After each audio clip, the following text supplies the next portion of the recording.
from West Virginia Public Broadcasting. Support for the Legislature Today is provided by the following. AARP West Virginia, your ally for real possibilities in the Mountain State. Online at aarp.org/WV. West Virginia University. Online at wvu.edu. At the Legislature today, delegates are reconsidering legislation approved last session that would require voters to present an ID at their polling places. In the Senate, members continue to debate how much authority they should have over the state's education system. And West Virginia consistently ranks among the worst in the nation for access to high-speed broadband. What two groups think about the bills trying to reverse that problem? Coming up on the Legislature today.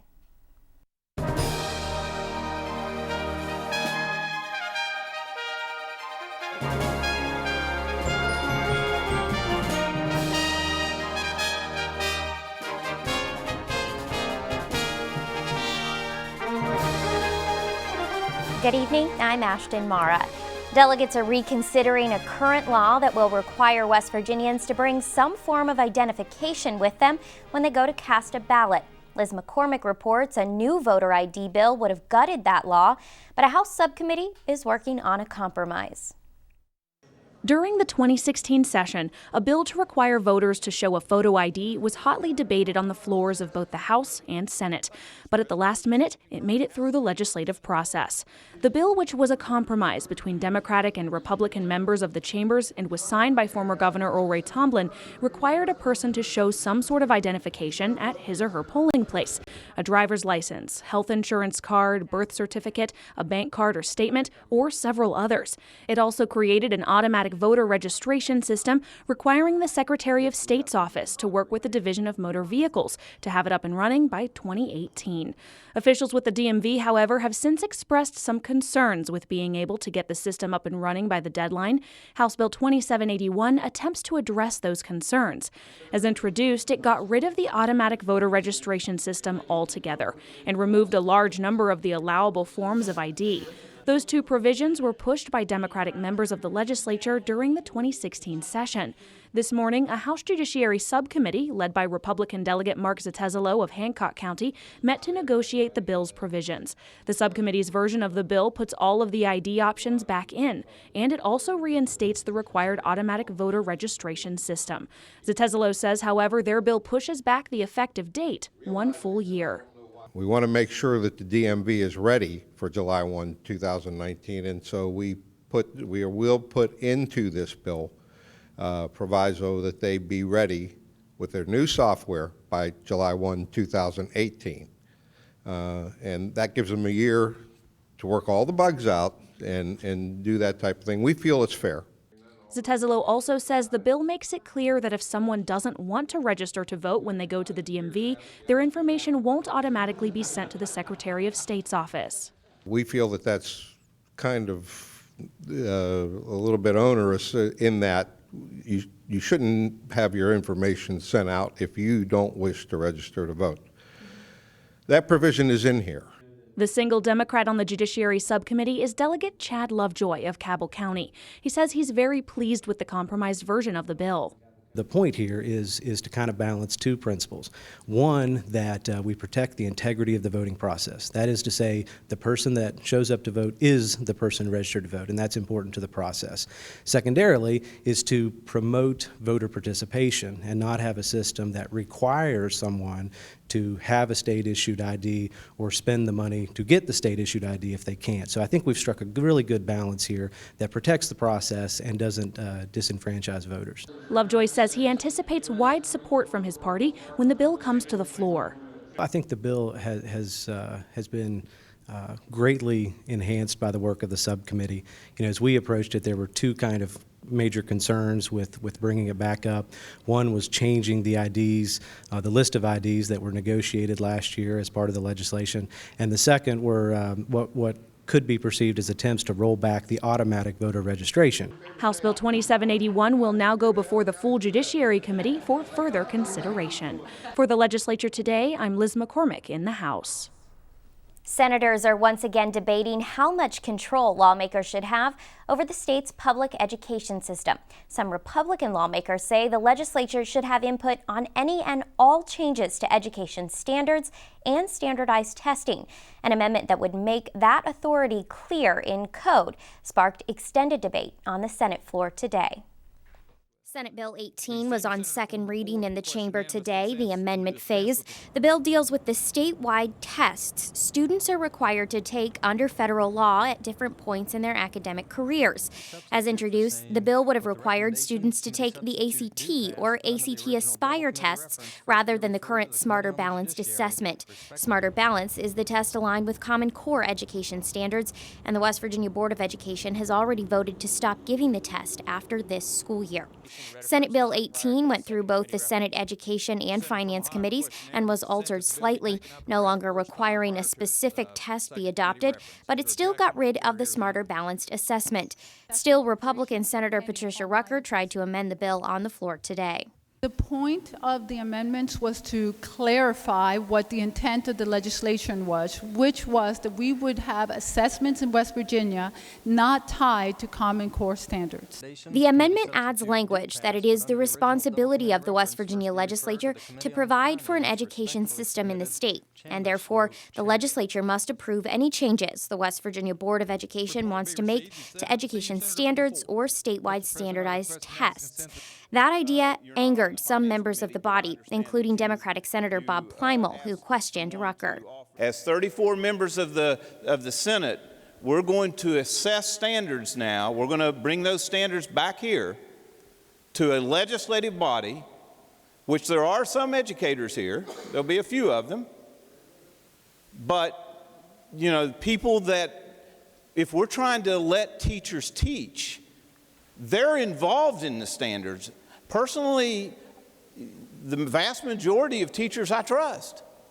I completely agree with you, and one of the whole reasons to have these amendments, to make sure the legislature has to approve, is to not allow what has happened in the past, which is where the state board decides to change the standards without input. Senate Minority Leader Roman Prezioso says the amendment is unconstitutional. It takes away the powers of the West Virginia Board of Education, a body created by the state constitution to oversee the education system. Prezioso says he met with representatives of the State Department of Education to discuss the financial implications of the amendment as well. But more astonishing, Mr. President, is the fact if they've got to go in and develop their own test, that's going to cost, they told me, from $10 to $12 million. Democratic Senator Mike Romano says the amendment puts even the smallest details of the state's public education system under the control of the legislature. We want to allow our local boards of education to control the curriculum. That's what you stand for. That's what I stand for. That's what this amendment tries to defeat. Republican Senator Robert Carnes argued in favor of the amendment, saying it does not take away the control the state board or local boards of education have over the system. He pointed to the previous election as proof. Common Core was a major issue. The people of the state of West Virginia wanted their elected officials to be involved in that particular issue in the way it was adopted. This amendment simply says that we're going to do not only what our Constitution wants us to do, but what the people of West Virginia clearly want us to do, and that is to be an active participant in how the children in the state of West Virginia are going to be educated. This is a good amendment. It makes it clear that never again will such a standard be adopted without the review of the elected bodies of the citizens of the state of West Virginia. Democratic Senator John Unger questioned the chamber's education chair, Senator Kenny Mann, about the need for such an amendment. Mann says he supports giving the ACT test to West Virginia 11th graders so they can, quote, have skin in the game when it comes to testing. Like I said, at the 11th grade year, the 1 year they take the test, hey, this is the ACT for them. I mean, this test matters now to get into a college. So that's where I'm at with it. I think that it's been, I've reached the point, I believe, to where I'm just, you know, I'm about, I don't know. I probably need to go out and smoke a big cigar right now, but I'm just going, you know, and I'm just to that point. That's just where I'm at with it. I've beat this dead horse. So that's all I've got, little buddy. I appreciate you. So what I'm hearing you say is that you are not supporting the amendment, and you don't even support the bill. I don't even support the bill anymore. And you don't support the amendment either. I do not. I'm not going. No, I don't. I'll vote for the bill as is, but that's it. So I will be a no vote on anything else. Despite the Republican Education Chair's opinion, the amendment to bring any education standards or testing changes to a vote of the legislature was adopted in the bill. Senate Bill 18 will be put to a final vote in the chamber tomorrow. We go to the House and Senate districts in north central West Virginia now, where we meet 3 more members of the West Virginia legislature.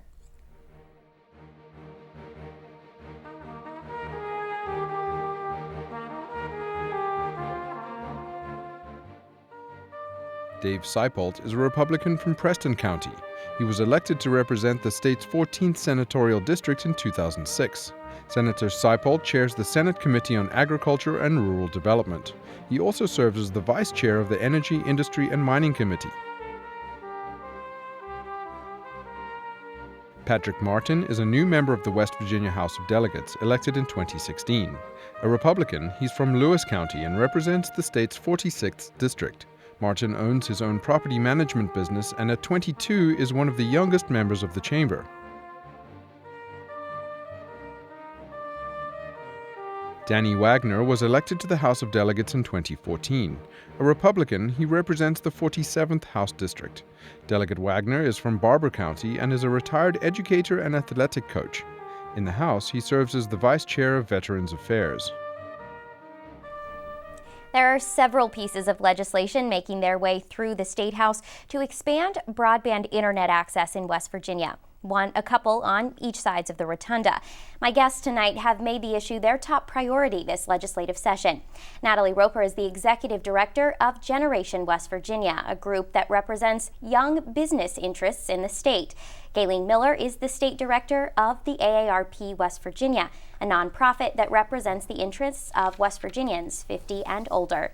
Thank you both so much for being here with me this evening. Delighted to. Thanks, Ashton. So the Federal Communications Commission says 30% of West Virginians do not have access to broadband. When you look at rural areas of the state, that number goes up to 48%.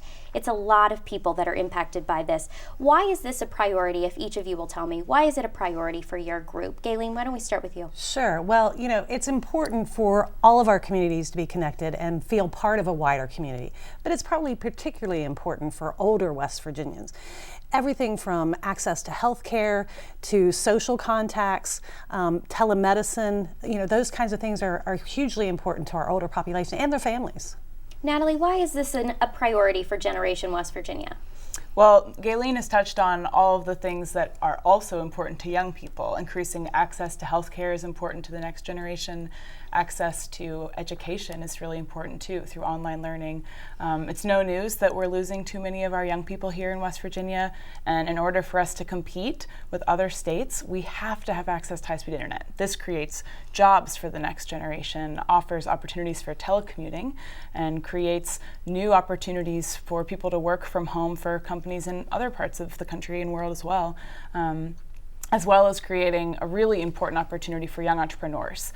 Internet is often the first ingredient of starting a new business, and millennials are one of the most entrepreneurial generations our country's ever seen. So we want to make sure that young people can thrive in West Virginia, start their own businesses here, have access to information, participate civically. The broadband internet is now critical for all of those things.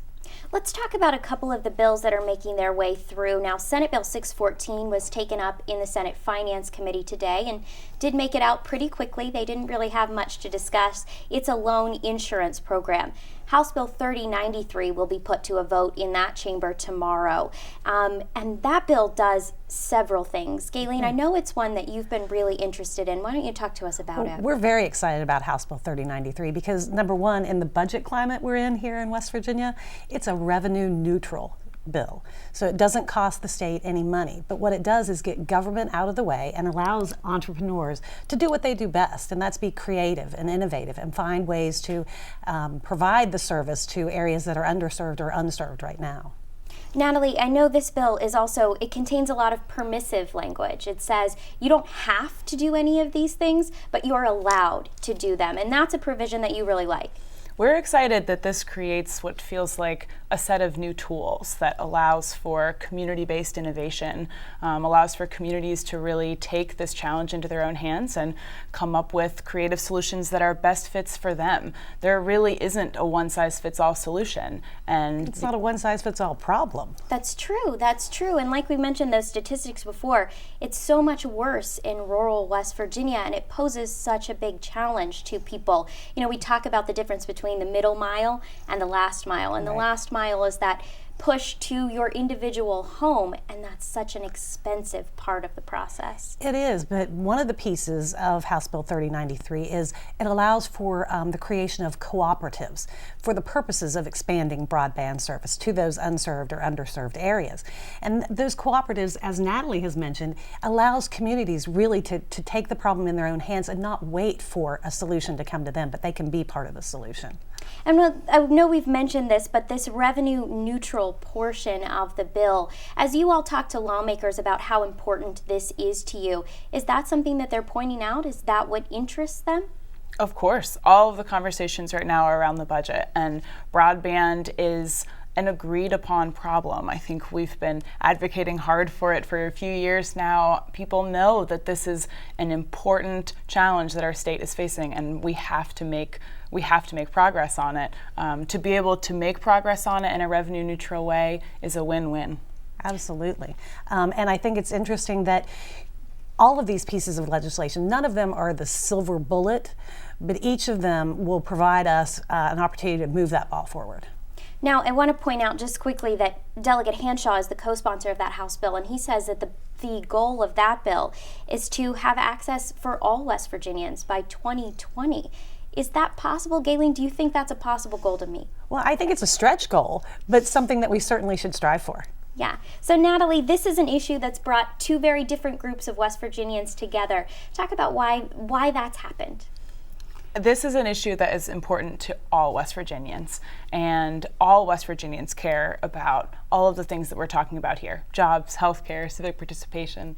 And so this was an amazing partnership and an opportunity to work together on something that all of our membership cares about. And it's going to make a difference for all West Virginians. You know, older West Virginians want their young people, their grandchildren, their children to be able to stay here in West Virginia and raise their families. So again, you know, across the generations, it just seemed like a great opportunity for us to work together and really make some differences for the state.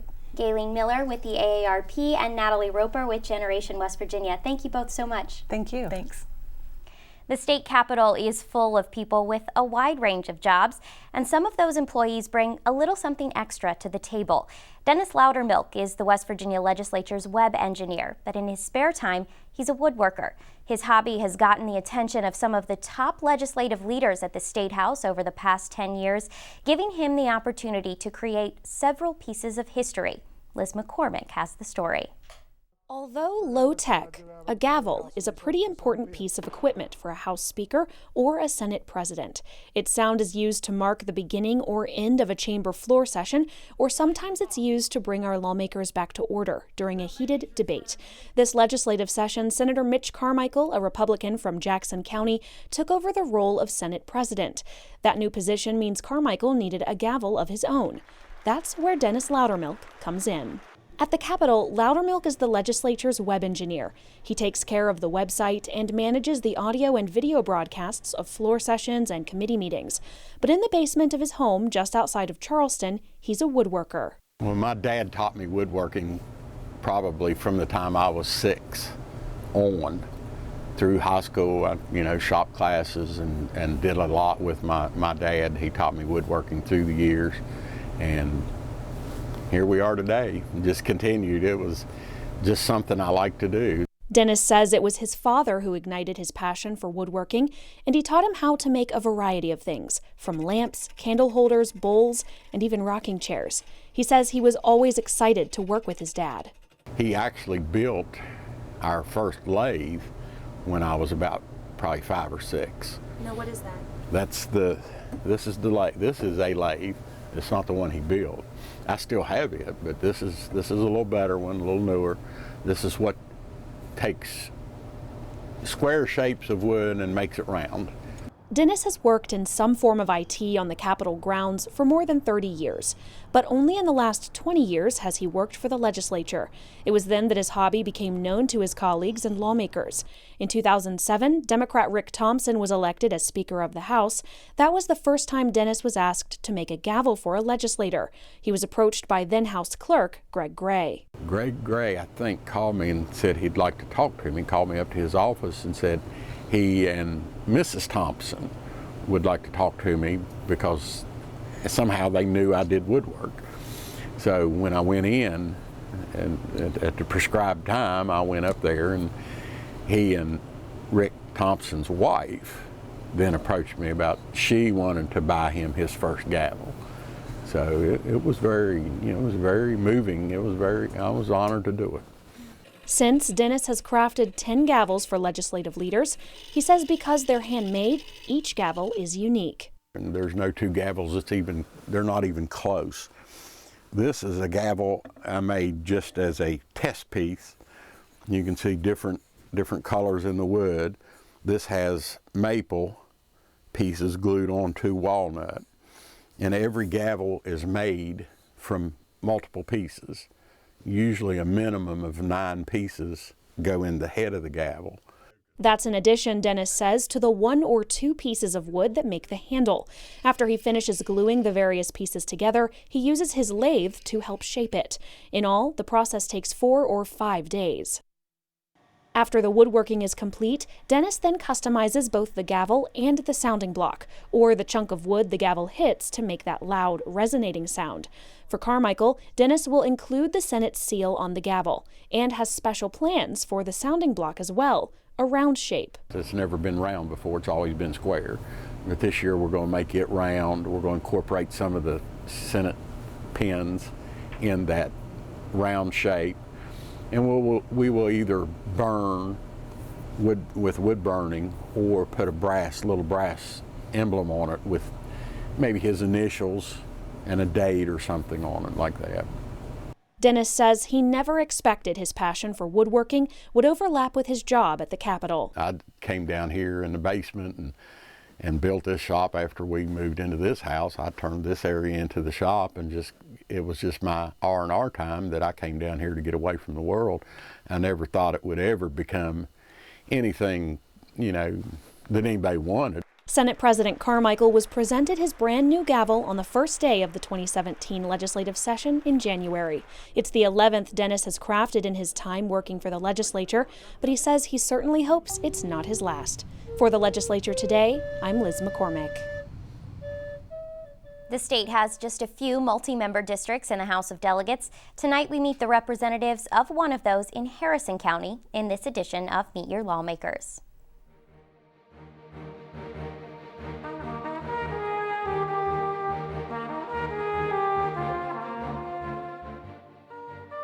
Danny Hamrick was first elected to the House of Delegates in 2014. He's a Republican from Harrison County and represents the 49th District. Delegate Hamrick is the vice chair of 2 committees, the Committee on Interstate Cooperation and Roads and Transportation. Tim Miley serves as the House Minority Leader, previously serving as the Speaker of the House during the 2014 legislative session. Miley is a Democrat and represents the House's 48th District. He's from Harrison County and was first elected in 2004. Ben Queen is a first-term delegate from Harrison County. A Republican, he also represents the state's 48th House District. Queen is one of the youngest members of the legislature at 21. He owns his own photography business in North Central West Virginia and is a student at West Virginia University. Richard Ikinta is the 4th delegate representing the 48th House District. Ikinta is a Democrat from Harrison County and was elected in 2016. He previously served 6 terms in the House from 2002 to 2014. Delegate Ikinta is a retired teacher and coach and served in the U.S. Army.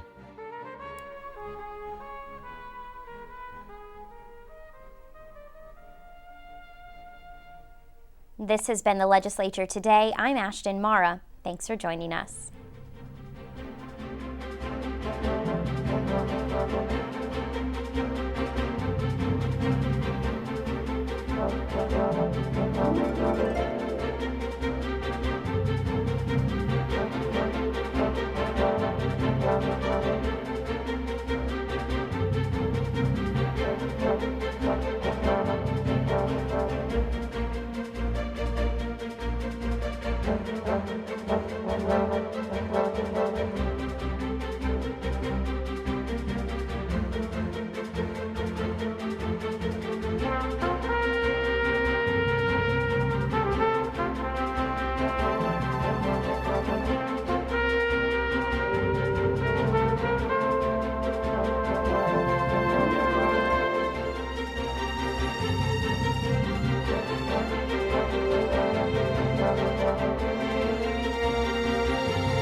Support for the Legislature Today is provided by the following.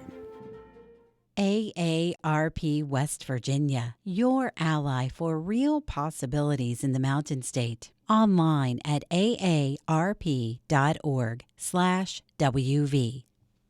West Virginia University. Online at wvu.edu.